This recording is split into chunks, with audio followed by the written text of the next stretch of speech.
Good evening, everyone. Good to be back. Yeah, I've missed this. Shane, how you doing, my friend? All good, mate. All good. Looking forward to the show. Yeah, all good to go. I'm on with Gianni now later, picking the 11 players that I'd paid to see, and I was back and forth. I had to pick the team there about a week ago and just not touch it again because every time I went back to it, I was like, well, I have to have Rude Hullet in there, and I have to have But I'm looking forward to this now. I'm looking forward to this because we were talking backstage about what we're going to talk about, and yeah, I'm really looking forward to it. Big up to yourself and Kenny, of course, and big up to DJB and the chat as well, legends. Yeah, unfortunately, DJ can't make it tonight. He's got a family commitment. Kenny, always a pleasure to have you on, mate. And how you doing, buddy? I'm all good. Like I said, I've been like all my balls and all my have been all in the air. You know, like I was on Dan's show earlier, the Gooner with Chris Hudson and Russell Hogg. Good show that, and I'm on Dan's show again later, part of the panel. So, and of course, this is one of my favourite shows as well. Can't wait. There's a lot of things happening in football that happen right under our nose, Jess and Shane. And it's only after the event we realised we're actually quite close in terms of our observations about manager, players, who's playing well, who's injured, and who isn't injured. We always seem to find out after the event because they're trying not to give too much away. But the fact that they never challenge us means we're actually quite close to bone. Yeah, true. That is very true, mate. Very true. We're gonna start with an interesting conversation. We're gonna make a comparative here. Shano, the other night, Friday night, was it Friday night? Friday night, yeah. Yeah. You had the privilege, the honour to meet one of the greatest Arsenal footballers that we've seen in our lifetimes. Tony Adams, Mr. Arsenal, the real heart of Arsenal. Now, talk us through your evening, mate, because I'm going to make make a comparison here. But please, give us your experience. Yeah, well, first off, I got to say big up to my missus for getting me for Christmas. She's a big Arsenal fan as well. She wouldn't be as diehard as me, but she is a massive Arsenal fan. But she got the tickets, and we went up, and we got the tickets where you get to get a photograph with him and his signature. So I brought up my poster that I had gotten, and I had all these things in my head I was going to say to him when you get to take the picture with him, and I just got all tongue-tied. I couldn't get it out. But then, and I was kicking myself, and then we went in for the speech itself, and he has a guy, there's 500 people there, it's packed out, and he gets up on stage with this guy from Liverpool who sort of is the MC guy, but he just gave Tony one question, and he had to stand up every time. He couldn't sit down when he was talking, so he's up and he's around the stage and he's bouncing around and he's apologising to the kids for cursing, and it was beautiful. He kept bringing it back to his recovery and stuff like that, which was amazing. It was inspirational, and you realise what a nice guy he is. But then at the sort of the halfway point, they said, we have these signed jerseys, and I was, oh, no way. Oh, can you imagine? And he said, like, we'll start the bidding at like £150, sit down or stay standing up if you'd pay that. And I wasn't even, she goes, stand up. And I said, no, I'm not. She goes, look, I'll pay for it. Keep going. This is part of your present. And I was like, okay. And then he's like, 200 doing it. Went to about 225, and she's like, no, stay standing up. Anyway, we got the jerseys then. There was about 10 of us that got them. And then you get to get another picture with him. And I just sort of said to him, you all know that I've been off the booze now for coming up to 7 years. And I just said it to him that he was a big inspiration for me when I was doing that. And he sort of stopped everything, and he said, I'm getting a bit now, because he said he was proud of me. So I sort of, I got a bit with that. I am even now talking about it. But to hear that off someone like him was different level. But he was kind, he was passionate, he was funny. And I did get to ask him a question. I asked for the microphone, and I said about our so-called captain saying that second isn't failure last season. And I said, would anybody in your dressing room have put up with that? And he said, what? Second is failure? And I said, no, he said, second isn't failure. And then he went, well, he's a fucking idiot then. And I went, yeah, very true. Very true. But I did thank him for being our greatest ever defender and our greatest ever captain. And of course, I thanked him for the personal side of it. And he, like I said, he said he was proud of me. But it was one of the best nights I think I've ever had in my life. It was an honor. And there's not many people that I would get choked up about or tongue-tied with. He's in one of maybe 3 people in the world. And yeah, I'm just glad it went so well. I'm glad he didn't disappoint. I didn't think he would. I never thought he would. But he was even more, I don't know, I don't say magnificent in real life, but he's everything you expect him to be and more. And yeah, I have the jersey downstairs. I'm waiting on a frame for it. So I'll frame it, and I have the poster as well with the commentary from his goal, my favorite Tony Adams moment, and he signed that as well. So they'll be going up on the wall behind me. But all in all, it was one of the best nights of my life, I have to say, and an absolute privilege to meet such a legend of Arsenal, proper captain. But yeah, it was amazing. It's amazing. I have to be honest, mate. I met him once. Nothing like what you went through. I just met him to say hello and shake hands and move on. But that must have been an awesome experience. I'm really jealous, actually, because that you got is a signed jersey as well. Yeah, I mean, well done to your wife. Big ups doing that for you. Kenny, did you ever have the experience of lucky enough to meet the Mr. Arsenal? You know what? I dropped the ball because we were playing in a tournament of a good friend at work, very good friend. He's a friend, not just at work, but good friend, Reese Wayne. In my late years, I play in goal. So I was playing in goal, 5-a-side tournament. It was actually at the Emirates Stadium. So it was during that wretched last season of Wenger's, Arsenal away to Leicester City. And basically, it was a charity tournament. And basically what happens is that the teams are named after players who play for us. So our team was Robert Pires, and so it was Robert Pires, Tony Adams, Nutty Winterburn. It was there amongst others. And Tony Adams was right in front of me. I just left him to it. To be honest, I wanted to win the competition. I thought, you know what? But there's some players, right? I could go up to like Chris Huggy White and give him say, hey, love watching you play and everything, have a chat. I can have a row with Martin Keown. I can wind up, Perry Groves. But with Tony Adams, I just went, I just looked at him and said, bloody, he's taller than I thought, because I've seen him loads of times, but I just remember him right. He's still in good shape. I thought, so I just left him to it. And then I saw a guy was playing my team, and he had his arm around Tony Adams. It was lovely that Tony Adams was just chatting to him.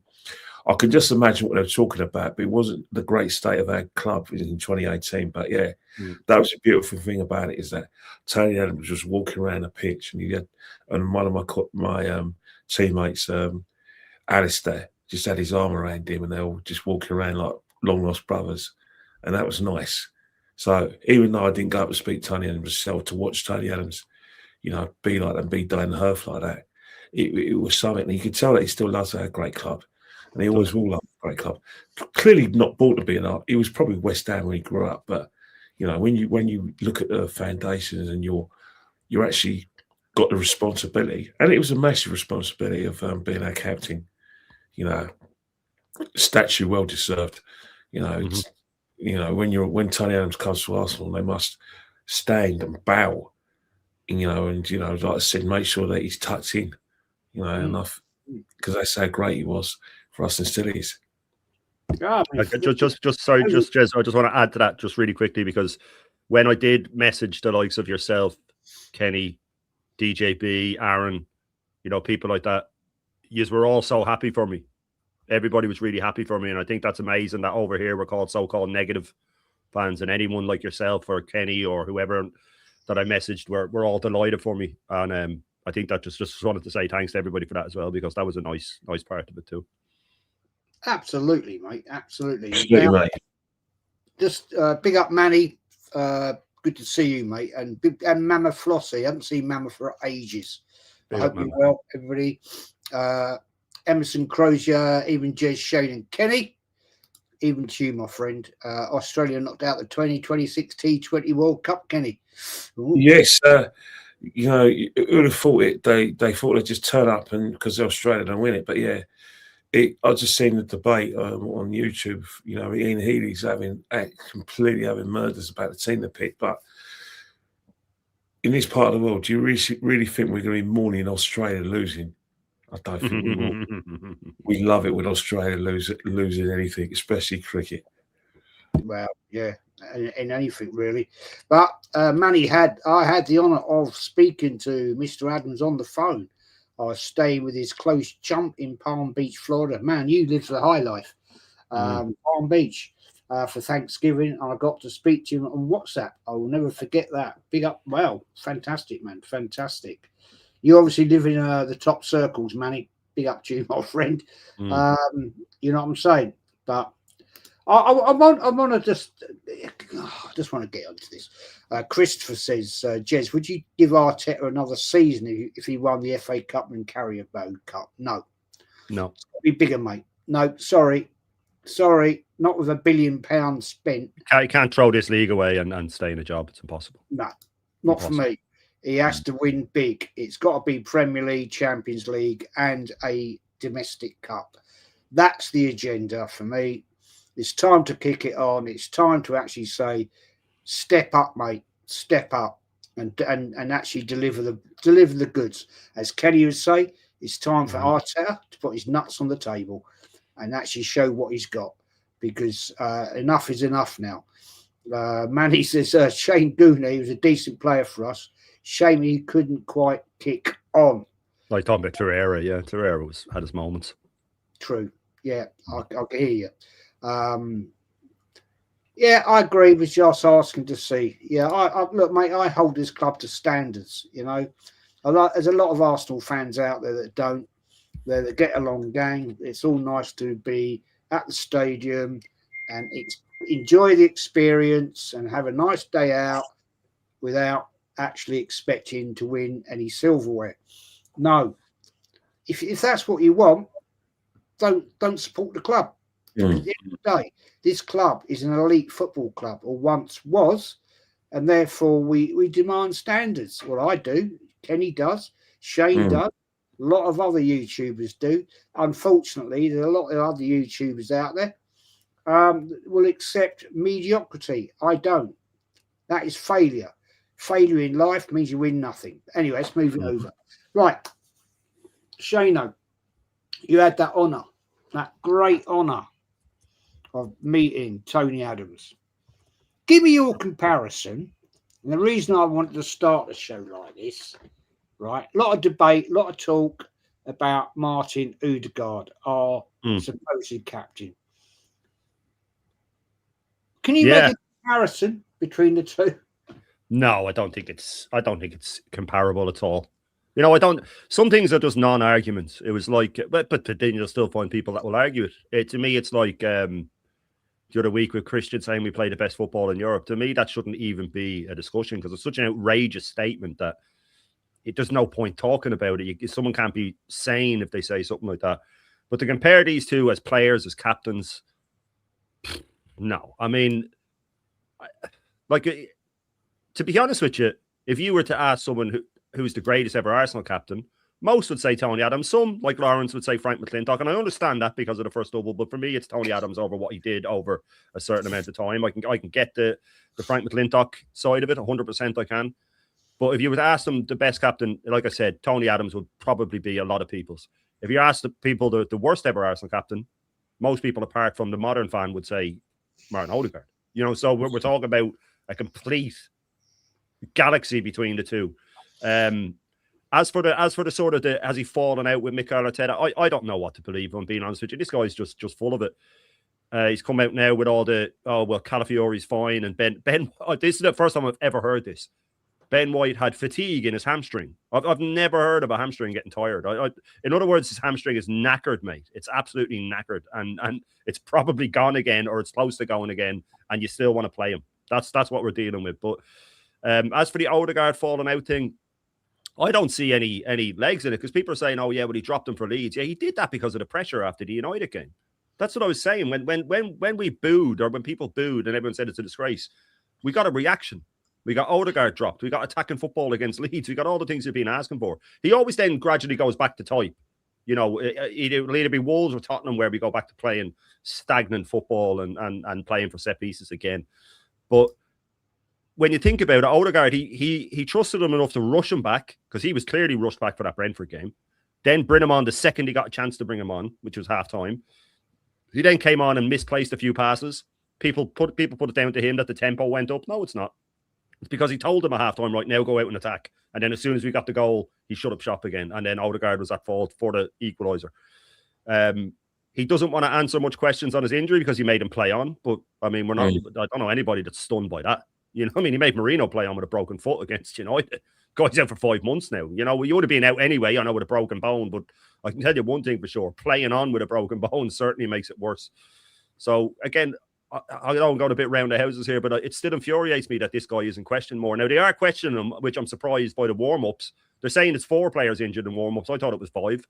For some reason, it was in my head 5, and I'm nearly sure it is. I'll have to go back and check. But regardless, 4, they're questioning him on that now, and rightly so. Rightly so. This is outrageous that players are going down in warm-ups. Because it's not the warm-up itself that's doing it. It's that he's picking players that are so in the red that a warm-up is doing them in. They would have just gone in the match anyway. They would have gone down in the match. And he's only taken them out of the warm-up now after the Saliba incident when he played them and the injury got worse. And now he's going, oh, God, I can't do that again. Now I have to take them out, begrudgingly take them out. But Odegaard, Tony Adams, absolutely no comparison. It's so far apart that, to me, it's not even. We used to do debate in school, and they'd say, which point do you agree with? And you'd say this one, and they'd say, right, you have to argue the other one. You know, the one that you don't believe in, to try and see if you can, like a politician, really, see if you can argue for something you don't believe in. For me, I couldn't, if I was put on the Odegaard side on this, to argue him being a better captain or a better player. I wouldn't be able to do it. It's no comparison whatsoever for me. Absolutely none. The greatest captain against the worst captain. And Tony Adams stands for everything that I believe in at Arsenal. You actually met Tony Adams up close and personal, and you had a great evening listening to him, talking to him. I mean, I only was less than a minute when I met him. I had no chance to actually get any idea. But the reason I've asked you is, and I'm going to move on to Kenny, right? I see today people comparing, no, that's not true. By the way, I have actually starred some very good comments there from Manny and a couple of other people we're going to move on to. I think they're very, very good comments. The thing is, this I'm not going to mention names or anything, but comparing Tony Adams to Odegaard is one of the best playmakers we've ever had and currently has got. When this guy has fallen off the cliff for 2 years and is now looking possibly to be out the club in the summer. Kelly, I mean, look, you see this guy week in, week out, right?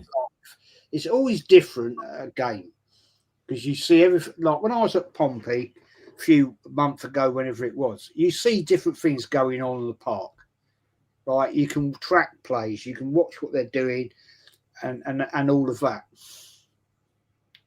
I'm not going to ask you the same question I asked Shane because I want to get your opinion on Odegaard because at the end of the day, personally for me, mate, the guy's been absolute dog crap for 2 seasons.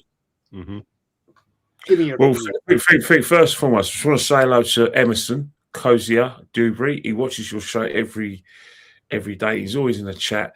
And I'll tell you one thing, if there's any person who isn't in the know, it's him. I see him every home game. Yeah, he's one of the first fans to actually talk to Arsene Wenger. Sorry, Emerson, I probably don't want anyone to know that, but he is the ultimate Mr. Arsenal, and he's a big fan of the show because obviously it's an old school show, and it reminds him of all the years back, going back to the 80s. So he loves watching the show, and I'll see you, Emerson, at Chelsea next week. Chelsea home next week in our usual spot. First and foremost, for Martin Odegaard, you know, we just have to just touch slowly on the, and it's only going to be a few seconds. You can't compare Odegaard to Adams on 2 bases. One, because of the stature and the delivery, and most importantly, we're in a different era where, you know, managers are micromanagers.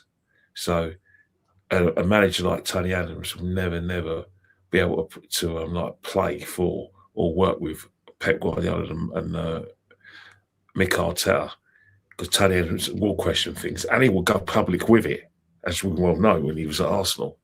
So it's different eras, but yeah, productivity, not comparison. For whom my Odegaard, most importantly, we got to look at now is that all the things that they praise my Odegaard for, the pressing, the creativity, the goals. Yeah, that was 2 years ago. Last season, his performances were absolutely horrible. He had he was poor when he came back. Goal returns were forgettable, without a shadow of doubt. And to be honest, he's been injury prone again this season. To be honest, his performances are not as bad as they were last season. They're bad, but the credit in the bank's gone now in mine. The team's moving away from him. He's only in the team because Eze hasn't taken the baton, and because Kai Havertz, we now found another position for Kai where he plays as the number 10 rather than the false number 9, and then Marino, who everyone within the club trusts. I suppose we do. So he's out with an injury, but the team's moved away from Martin.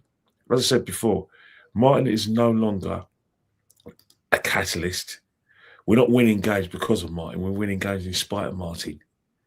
The fact is that we can't carry him any longer. We can't carry any players.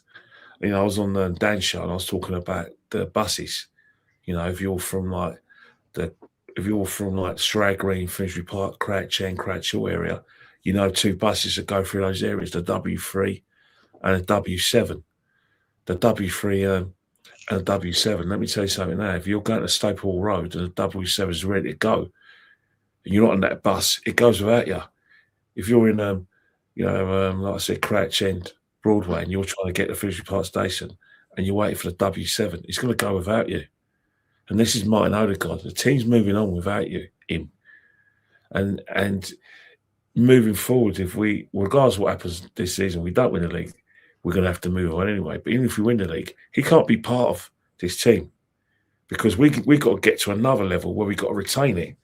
Because Arsenal have never really dominated English football since the 1930s. That's just a fact. You could talk about us being this great club, which we are, without a shadow of doubt, but we haven't got anything really to show for it. And we can't afford to go back to those barren years. And Martin has taken his talent as far as he can go. Maybe what we see now is Martin in general. He didn't make the right mistakes. He's probably overachieved because he's become captain of this great club. He's played in big games. But we have to move on for him. That's what happens in football. Some players reach the end of the day and they've got to go, and Martin's one of them. But I don't buy into the stuff that Martin changed the game against Brentford. Yeah, he upped the tempo for 15 minutes. We scored, but after Brentford took dominance of the game, he was nowhere to be seen. In fact, he was physically poor. He was bullied, and most importantly as well, when it came to trying to get us that winner, his passes were going astray. There was no connect between him and his teammates. We've seen that many, many times. And then you've got the bravery thing as well. I don't care what anyone says. He's saving himself for the World Cup. Respect to him. But when you're wearing a shirt, you can't do that. And you're captain. So it's one of the things where something's going on. I don't think it helps his morale when Declan Rice the camera's patting and Declan Rice after the match. When Declan Rice is not in the captain. There's an organised coup from within our fan base and maybe the media to take the captaincy off Odegaard. To be honest, it's fair enough, it's well deserved. But saying that, don't be fooled into thinking that he's going to get back to his best. He's not. It's done. It's over. Memories, but I can't see him getting back to his best and being fully fit in this league anymore. No, I agree. I think his time's done. Big up to the cop father, everybody. Shano, before we move it on, I'm sorry, he's not our best playmaker. I think he's absolute dross myself. Do you think he's going to go in the summer? Do you think he's going to get sold out? I think he is. I think he's been found. Oh, sorry, go on. He's had enough. Yeah, look, do you know what it is? I wouldn't have believed it, and then I'm starting to. I think they might have fallen out a little bit. Now, the rumor that I'd be most likely to believe is that he wants to go to play football properly. Now, there is a rumor that he wants to go and play in a team that probably wants to go to Spain and have the pressure off him and just pop the ball about, or Germany or something like that. And I get that. But if that was the case, and if that came out, it would be great for us in a lot of ways. In number one, we get rid of him because he's just not good enough. He slows us down. He's so detrimental to the point where I was saying I'd play Marino over him at one point. It was that had gone that far. So you'd have one where he's gone. We don't have to do it anymore. Two, we get a new captain. Now he'll probably go and give it to Saka after, because of all the pressure saying it should go to Rice. He'll probably give it to Saka because we know what this guy's like. Everybody wanted Tierney when he first came in, and he said, well, everybody wants him, so I'm not going to give it to him. Saka would then be pissed off if he didn't get it when he's assistant. Everybody just assumes Rice is going to get it. Saka's the assistant captain or vice captain, if you want to call it. He'd be pissed off then, especially if he's got his new 340 grand a week or whatever it is, the contract today. I'm sure it's in his contract that he has to be. If Odegaard's out, you know, people aren't really reading into that. So we'll just go from one sort of soft player to another soft player as captain. But regardless, we'd get rid of Odegaard. We'd also then, if he did come out and say, I wanted to play proper football, it would be proof to all. What we all know is that this guy's a tyrant, and that the way he makes them play is really, really, you know, condensed, and it's really like he crushes out creativity. You know, I'm all for getting on players' backs with Eze and things like that, but Eze's only allowed to do what he's allowed to play. People say he needs to take more risks. He's not allowed. How many times have you heard this manager say, he said about Mad Wakey after the Bruges game, he needs to do 10 successful actions. In other words, he has numbers of the amount of times they do something that it doesn't fail, so a pass or a tackle or a duel or anything. So if you just put in 10 sideways passes, you get 10 successful actions. That's why he loves players. He loves Supermendy because he just plays it safe all the time. So these players are just crushed underneath him. Now, it would be good for me, for all of us, if he did go for the reasons I've said, that at least then if it came out that I just want to play football, that it's not money, I want to be allowed to play, express myself, all that sort of stuff, and we get rid of him. Has his time come? I think so. You see with the majority of our fans, we're all putting up for him. Again, Christian, you'd see him the last 2 years on panels saying he's the best 10 in the league, and look at he got in team of the year. They all had to wait until the day that Arteta dropped him. And everybody switched that day, Leeds. That's when they all switched. And they all started saying everything that we've been saying for 2 years. Everything that they've been defending. Now that Arteta looks like he's not as fond of him, now I can pile in. Now I can start going for him. And he doesn't have the personality to come out of this. I don't think he has the personality to come out of a crowd turning on him, of a crowd not cheering his name. And I'd say he'll just take the coward's way out and say, right, yeah, look, send me off to either Italy or Germany where I get a bit of space on the ball. And his only thing will be, I don't see anyone apart from, say, a Bayern paying his wage, but he might even take a pay cut. Or you know, I'd imagine it'll be Spain, but who's gonna take him there either? I don't know, but definitely wouldn't be Madrid or Barcelona. You know what I mean? Would it be Atletico? Would he fit into that system? I don't think he'd fit in there either. So he might have to sort of look at going to one of the outside of the top 3 teams. But yeah, I do think that it's become untenable for him to stay, and I'm not sad about it at all. No, not at all. I think it just shows one thing, that pure bullshit from Arteta. The players voted for him. To me, it clearly shows they didn't. Yeah. I think there's a lot of antipathy now behind the scenes that people are like really pissed off him. We know Declan Rice is. We know he is. He's got the up of him. Declan Rice should be the man to pick up the arm badge. Yes, argument could be Gabriel because he's been here longer. Personally, for me, Declan Rice in games has shown the fact that he can be. He's directing play at times. He's bollocking players, telling them to do this, get in position, whatever, blah, blah, blah. Proper, experienced player. Simple as that. But there's a couple of starred comments I thought were quite... Kenny's mate, Emerson. Jez, if you ask Kenny, he will tell you how many ex-players and current players I get on with them with a chat or a photo. Big up to Emerson, man. Big up. Fair play to you, man. Manny, I think this is a good comment, man. Saka being signed until 2031. I'm really worried that he might end up like Aubameyang, ostracised and marginalised. The poor bloke is no longer the player he was in his youth. Kenny, what do you think of that one, man? I think that's a great comment. Yeah, I think I just heard the same thing. It's going down around, and it's all over the sort of Sky Sports as well that Saka's signed a new contract. Bloody off! It seems like he signed a new contract only a couple of years ago. So clearly it's an extension. Probably got a pay rise. Probably thinks that something's happening here, and he wants better terms, especially now we're close to winning some trophies. But in terms of like Saka, I said it before. It was like culpable neglect in terms of like rushing him back from a very serious injury. I mean, we were talking about grade 3 tears. We're talking about recuperation, and it was a no-brainer. He should never have come back in the last season. Disgraceful. We've said that it's injuries. We weren't worried about it. We said it would happen, and that's exactly what's happened. I don't know what possessed the manager, firstly, to bring him back. And I don't know what's possessed our fans to go along with it. Oh, that's why. That's why. Yeah, because he knows more.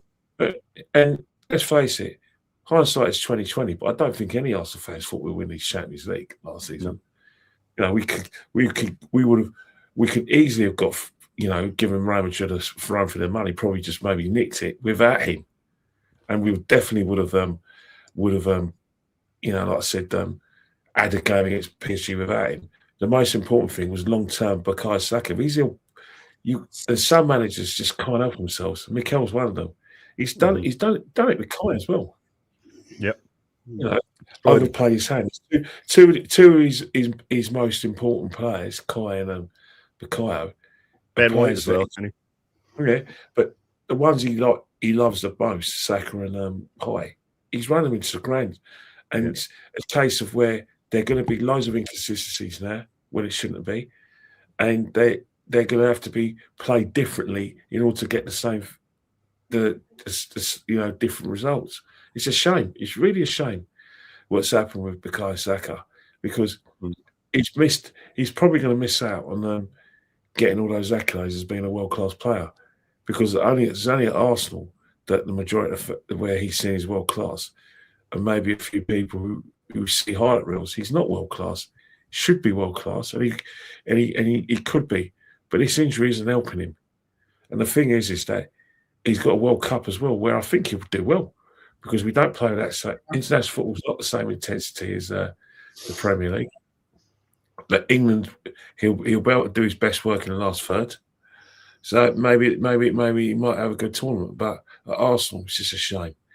And the perverse thing is, when it gets into a straight, when teams are going to be raising their games if they're not already, and they're going to do anything to stop us winning the league, he's the one player that we should be relying on to get us over the line.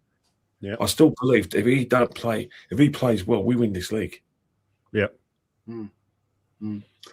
Well, let's move this. Tomorrow night we've got Wolves away, Molineux. Yeah. Big journey. Hope the boys are sleeping in the right beds tonight, as we were told that that caused problems. The fact they'd be driving in a luxury coach, everything you could ever want, more amenities than you probably got in your house. You know what I'm saying? Air conditioned, nice, comfy, heated, cooled seats and all this. I mean, that's fucking bullshit statement, wasn't it? Shano, we're off to Wolves, Molineux. It's going to be under lights, cold, probably raining. We need that win, mate. We need that win, don't we? We need to stamp our authority and just say, here we are. We're taking this seriously tonight. Now, apparently, there's a couple of players might be back tomorrow night. Calafiori, Odegaard apparently is out. Good, don't need him. What's your take on it, mate? What do you think? What's your view of this game? Do you know what it is? I do think we'll win. But I'm not there's always that lingering doubt with this manager. If we go in equal at half time, that you start to go, here we go again. I think if we score early, we could do them in. I think we could have a little 20-minute period like we did against Wigan and teams like that, where we just put 2-3 past them and buried them.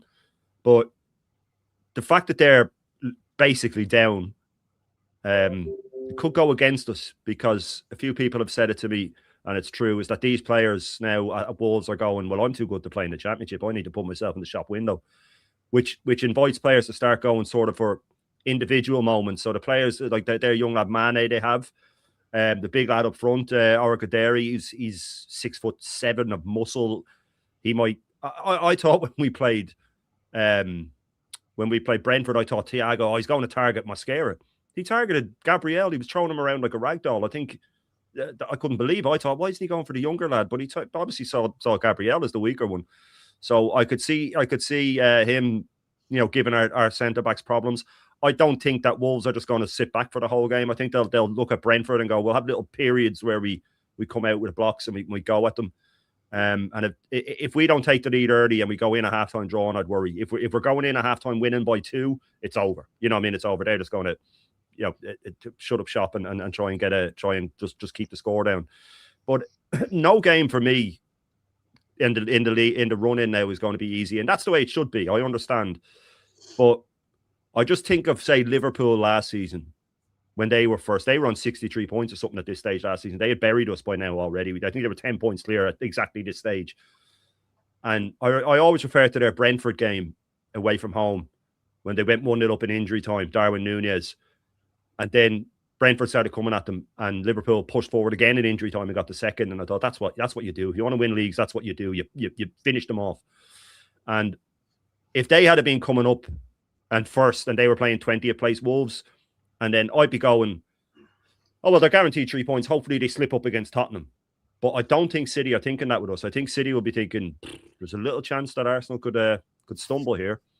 So I look at the Wolves team, I look at the young lad Mane, and with them having to sort of play for their own careers, I suppose, there'll be a lot of individual moments. There'll be a lot of players trying to take us on and trying to run at us and trying to shoot from outside the box and things like that. So do I think we'll win? Yes. Am I overly confident? No, I never am.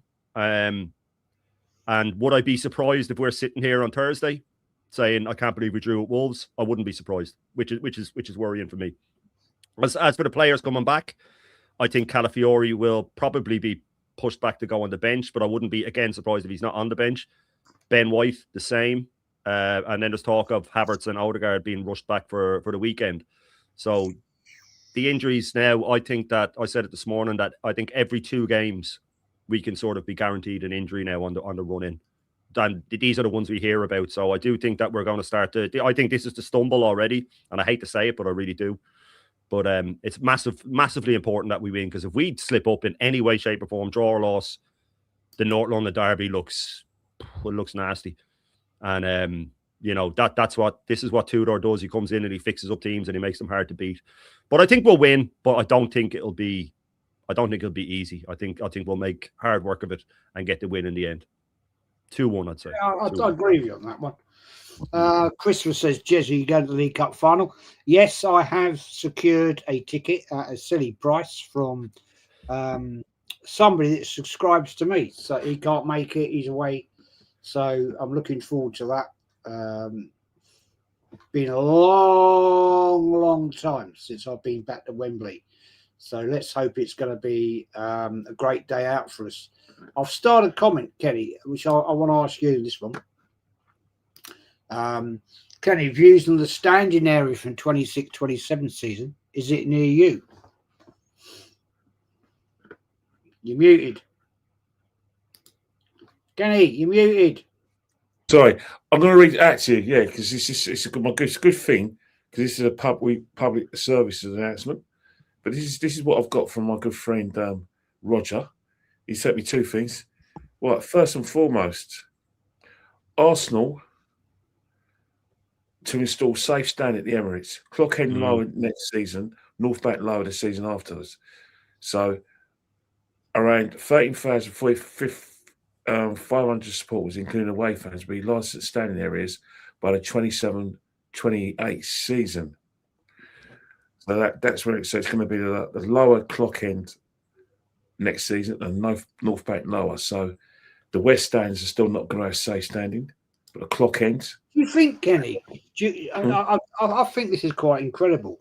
Do you think, Kenny and Shane, same question, right? This is going to end up with the fact that we're going to end up going back to terracing on the lower part of the stadiums? Oh, well, I've been to loads of grounds. I've been to Chelsea. At Chelsea's ground, safe standing at the Stamford Bridge is at the upper tier. West Ham have safe standing as well in the upper tier. So those are the two grounds that I know for a fact have definitely got it. I know there'll be other grounds. I think Anfield have it as well. That there's safe standing, but that is the way. Because what's happening now at games is that, even the Wigan game, everyone was standing up around me, and some people sitting down. So fans want to stand. They don't want to sit down in their seats. They want to stand. So I think if fans want to stand, then we should be able to do it. Because one thing is that the Hillsborough Family Support Group are supporting this as well around football grounds, and they're very supporting it. So supporting it around at Anfield. So this is the way to go. But there's something that's really concerning if you're an Arsenal fan and you're a season ticket holder. What also Arsenal have done something else is that what Arsenal are doing is that they're also introducing 2 new match categories for next season: A+ and B+. A+ will only be used in the Champions League if Arsenal reach the quarterfinal and semi-final. It's a bit presumptuous, isn't it? B+ will be used for 2 Premier League fixtures. Oh, I wonder what those fixtures are. Man City at home and Liverpool at home, or the North London derby. Tottenham, maybe. Oh God, money. Because don't you think this is going? I mean, I don't know. I mean, Emerson has put in here that just the standing is in place in the upper tier above the away fans. In the clocking, I guess you're talking about there. But to me, this smells of the fact that terracing's going to come back in. Now, I'm not against it. I'm not against it. I personally hated being sat in the North Bank. It just to me was wrong. To me, you should be able to stand, and I don't know, man. Kenny? Do you think this is the way it's going to go now? It's been like this for the last 13 years. It was first introduced in 2014. Safe standing. It's been muted. Fans have tried it out. Gone to grounds and tried it. Fans like it. Fans do like it. Yeah. And this is where it will go. I think what's happened is that we've moved on from Hillsborough. Hillsborough wasn't just about and the thing is, you don't get. Look, let's be honest. The horrible days of all the violence, hooliganism, that's gone now. I know. Yeah, that's the thing. There's so many cameras away from the grounds now. It's too much television. The facility's a lot better, and fans' habits haven't changed. Big games at the Emirates, everyone's standing. So you might as well give people the option who want to stand that option. So I've got no problem with it. But the biggest worry is those 2 categories of tickets, plus the ticket sizes are going up by 3.9% for normal season tickets and club level. Of course, people like myself are a sure thing, so I'll definitely pay for it and I'll definitely extend. But how much are we going to the well? This is a lot. Because we're looking like we're going to be successful. That's when the clubs try it on. Just like after lockdown, they wouldn't dare put the season ticket prices up. But the minute we started challenge for the league, we lost our 27 games and it went down to 23. And still, It's the same old. Trouble with football is that they want their share from us. They already get the TV money, and now they want the fans to pay for the privilege, and that's where it is. You know, prices are always going to go up with football. They're never going to be capped. Players' wages are not going to be capped, and we just have to accept it, and and join the ride, or move on. Yeah, it's interesting. It's going to be an interesting one. I don't know. I mean, as Gunners for Liam says, standing but still charge seated prices. Yeah, I can see that happening. I can see that all day flipping along. They're not going to reduce the price. Krista, were you at the 2018 final, Jizz? No, I was not, mate. No, I was not there. I had given up my ticket in 2016. I had no privilege to get a ticket, unfortunately. But that's how life is. I made my walk, and yeah, there you go. But Longhead 3476 says, how much for a pint and a pie in the Emirates now? Well, take out a mortgage and you'll be all right. Yeah. But before we wrap this up, right? Before we wrap this up, we talked about Wolves away tomorrow. Yeah. I just find it's unbelievable. It's something that really pisses me off, to be honest. You see YouTubers now, right? A lot of followers, a lot of views, do very well, and yet they promote fake shirts. Now, I have a problem with that. I do have a real problem with that. Because at the end of the day, if you're promoting fake shirts, right, shit fake shirts that are so obviously fake. I watched a certain Canadian tuber the other night wearing a Bruised Banana shirt, right? And it was so obviously fake because the crest, the badge was way too big. Way too big. And I said to him, why are you wearing a fake shirt? He didn't answer me, of course. He's never going to. But I've got a real one. I've got a real Bruised Banana right here. Right? 1991. That is the size of the crest. Right? And it's in its day, it's now old, but that was like a brushed type logo on it. This one was about 3 times the size of that. So you make it out you're an Arsenal fan. Shano, he's not the only one doing that. No. There's another one doing it. Right? I think it's a disgrace that you make out you're a big Arsenal fan, you're selling fake or promoting fake material. Give me your view, man. Yeah, well, with a gal, it's very fitting, really, that it's fake. You know what I mean? Because, he's quite fake himself. But I don't know. Yeah. The people will argue that, the shirts are so expensive to buy off the club and stuff like that. I understand all of that. But, yeah, I do wonder if it's worth it in the long run. Do they make that much out of doing it? That to do it? Can they disassociate themselves from it and say, hang on, Shane, you're taking revenue. My point is you're taking revenue away from no. Yeah, no, you're taking revenue away from the club. Yeah, that's definitely one side of it. So it's very hard to sort of argue your corner and say, well, we should support the club and then take revenue away from it.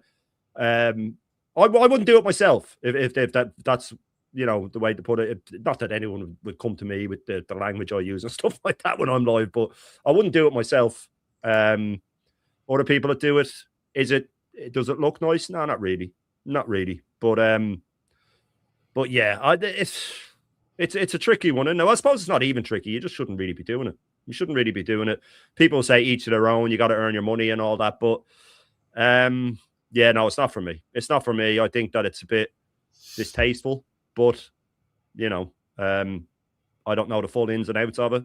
But for me, yeah, no, I wouldn't do it myself. No, if it was me, I wouldn't do it. I couldn't do it because, you know, I don't buy Arsenal material personally. I get Arsenal material bought for me by family members, and I tell them not to do it. There's no way in this world would I buy a fake shirt. Not a cat and hell's chance, because at the end of the day, although I don't agree with everything that's going on at this club, I would never, ever want to take money away from the club. Doesn't mean I'm going to buy their material. But, Kenny, look, you know, you've got 1.5 million shirts, like most of us have, over the years. What's your take on this, of YouTubers promoting fake scams? The thing is, it's their life. The thing with YouTubers, it's their lifeblood. If they, the fact is, sponsorship is like the goal for them. If someone's sponsoring them, then they have to promote the stuff. Like, are you know, most YouTube channels, the first thing they're looking for, obviously, when you do a YouTube channel, is you want views, and you want obviously subscribers, and after that, you know, in order to have the opportunity to do this full time, you want some sort of like advertising and sponsorship, and that's what people want to do. There's only one tube I can think of who doesn't ask for it and doesn't need any sponsorship. That's me. All the rest of them have got sponsors. You know, the football channel's got sponsors. You know, Chris Carlin, Tottenham. You know, Tottenham fan Chris. He's got loads of sponsors. That's the thing. So, you know, if you want to keep on getting sponsors, you've got to use their logo. You know, especially if you want to do this more full time and make it pay for you. That's the way things is. It's not what we'll do, but that's the thing. Sponsors love all that. You know, you can't take their money without doing handstands if they tell you to. I don't know. I have a problem with it, man. Big up to Judith. Became a YouTube member. Thank you, Judith. Good to welcome into the club. Always good to see you. Gunners for Liam. Manny says, when you see the need to cut corners, you drop the ball and show yourself up for who you really are. Facts, Manny. Absolute facts. Rory Neal says, I can't. Yeah, it's fucking jokers, man. Christopher Ryan, sorry. Not going to lie. I used to think that Kenny's background was his real house. So did I. Until I had seen other content creators. Well, no, Kenny rents it out, mate. Kenny rents it out. Just a stream. Yeah. It's not a problem, man. Big up Macy. Arsenal being linked with Christian Pulisic. Yeah, well, we always get linked. Thanks. He's not. Let's get it right. How's Draxler? How long's Draxler? Draxler. Draxler, yeah. That was the one every summer, wasn't it? We'll probably get him in the summer. Julian Draxler. Yeah. He still play football. Yeah, that went on forever, didn't it? That went on forever. Retro shirt says Rory. Retro shirt, not fake. Well, they're all fake shirts, mate. They're fake. They're copies. They're not real. You know what I mean? And true Arsenal fans can spot them a mile away. You know, if you know, you know. It's one of them things. If you got a real one, you can spot the fakes. Yeah. You know, it's just crap. Big up Marie. Big up my guys. Smash the lights up. Come on. Yeah, big up Mama. Hope you're well. Big up Mama Flossie as well. Always a real. I haven't seen you for ages, Mama. Hope you're well.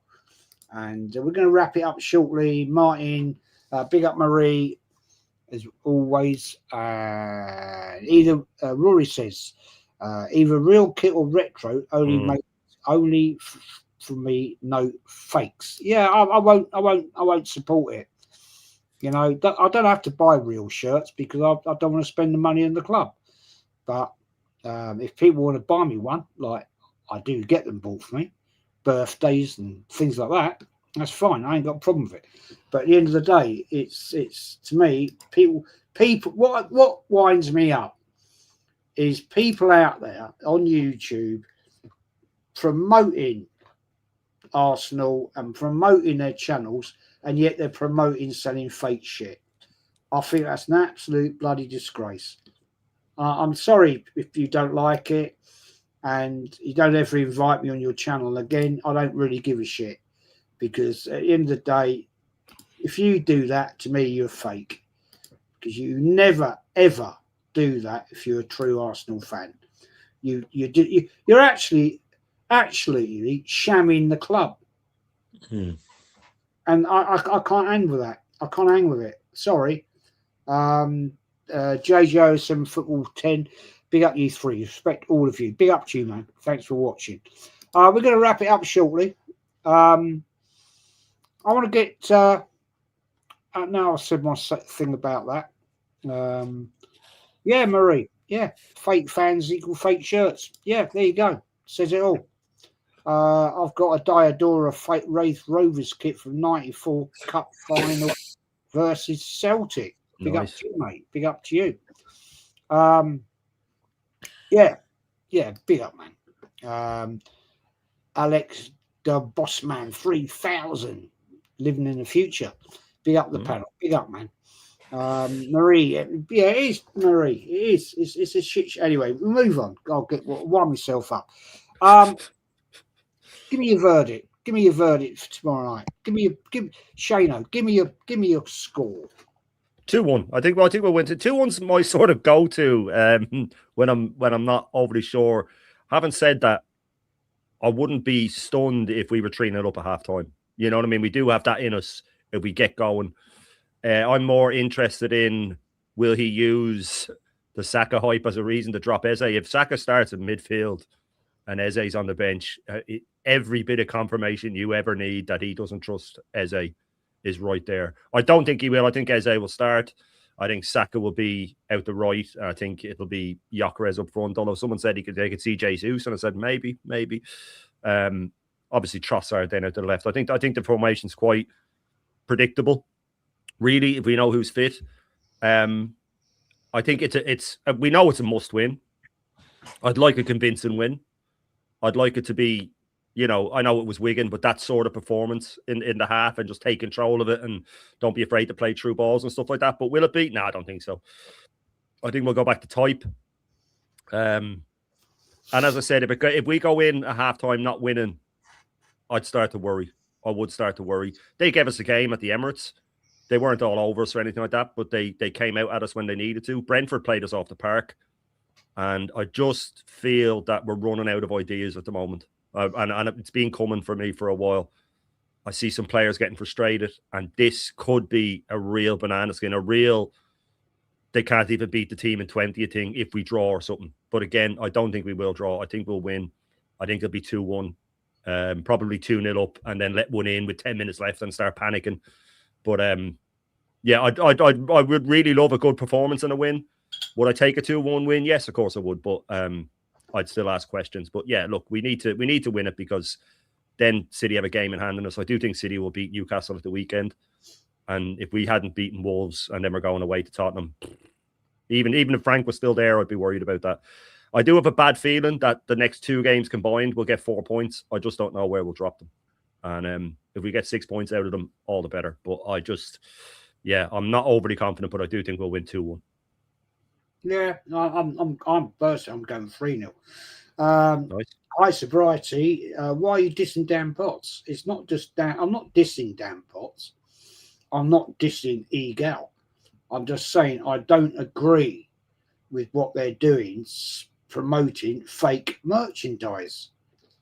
That's not being disrespectful. That's not dissing them. No. A lot of time for Dan Potts. I don't agree with that philosophy. Because at the end of the day, if you're a true Arsenal fan, right, you wouldn't be promoting fake merchandise. You'd be promoting the club's merchandise, right? simple. All it is just a fake situation of making money. Big up Marie, 4-0 to the Arsenal.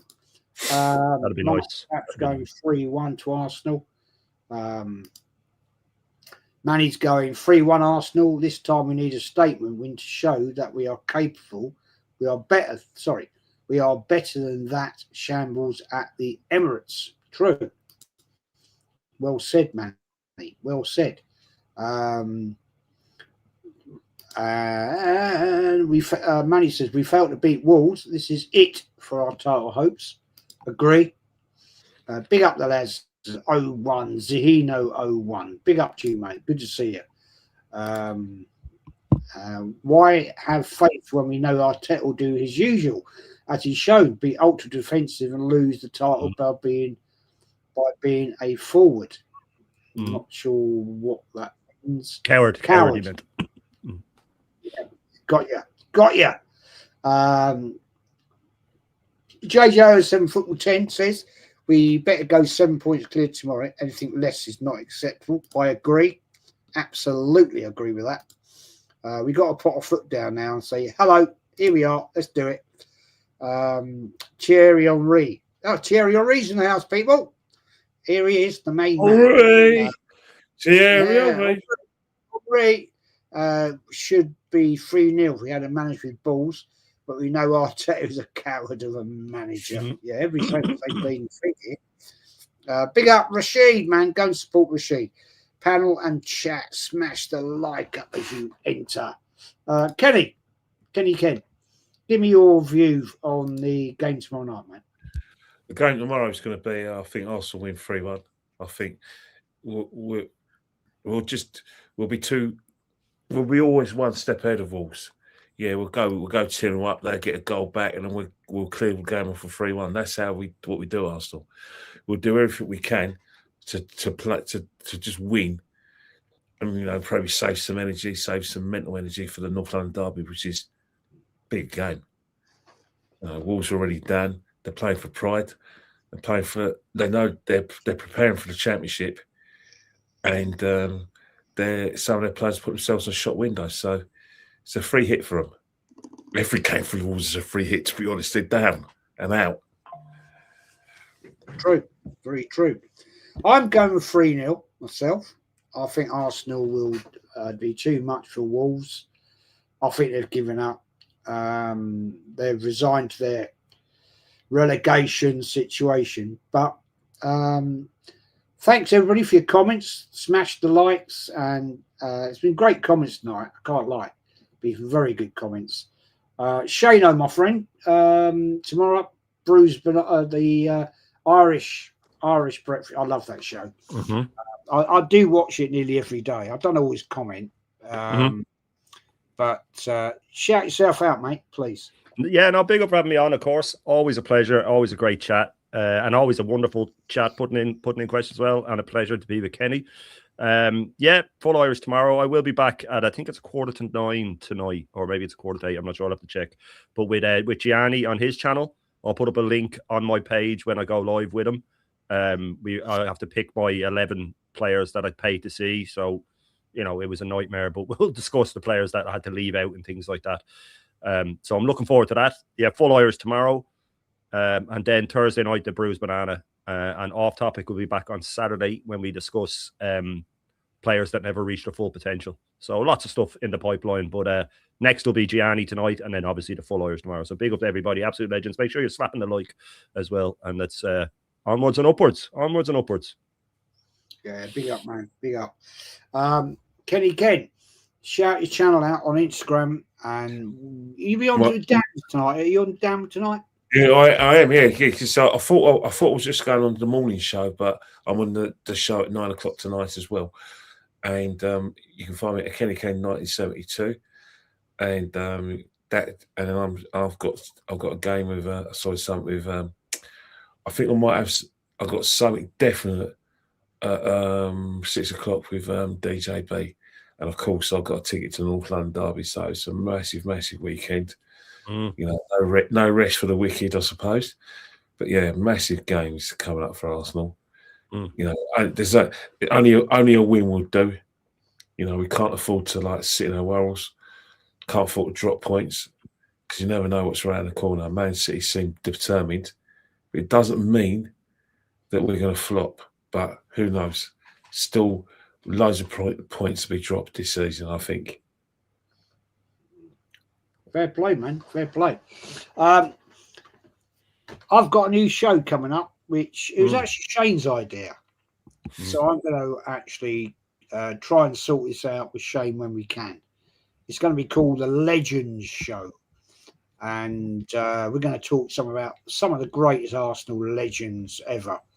And Shane and I have a chat about that. And we'll get guests on, Kenny, and all the real ones, Lee, whoever we can drag over, talk about that. But that's upcoming. Sometime we've got to try and sort that one out, work it out. Because obviously Shane's now got the great contacts. Maybe he can get Tony Adams on. Glenn Helder, man. Come on, he has to be the first one. Glenn Helder, Liam Brady. You never know. But we've had Thierry Henry in the chat tonight. Yeah. You know, so you never know, man. You never know. Anyway, people, it's been an honour as always. Glad to be back. Having that bad week out. But love to you all. Thanks for the support. Go and support these great people here. They're the true real ones. We're out of here. Take care.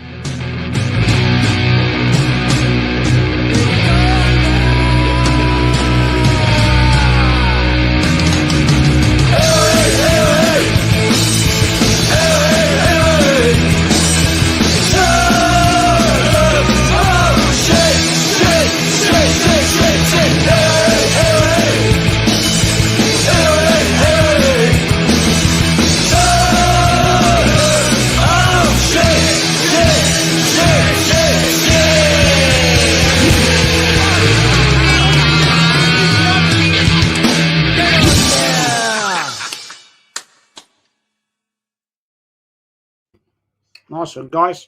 Nice one. No, cheers for that, man. I really enjoyed that.